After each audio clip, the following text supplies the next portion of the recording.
నేను చంద్రబాబు నేను ఒకటి అడుగుతున్నా, ఇదిగో నీ మోసం. ఎన్నికల వేళ నువ్వు చెప్పినావు ఇది చేస్తాను అని. ఇదిగో నీ సూపర్ 6. దీనికి కావాల్సిన బడ్జెట్ ఇది 74,000 కోట్లు. నువ్వు చేసినది మోసం కాదా?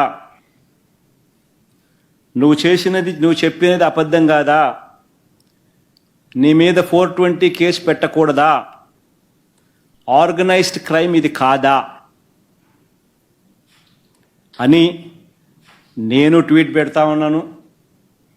నా ఎమ్మెల్యేలు, కంటెస్ట్ చేసిన ఎమ్మెల్యేలు అందరూ ట్వీట్ పెడతా ఉన్నారు, పెట్టబోతున్నారు.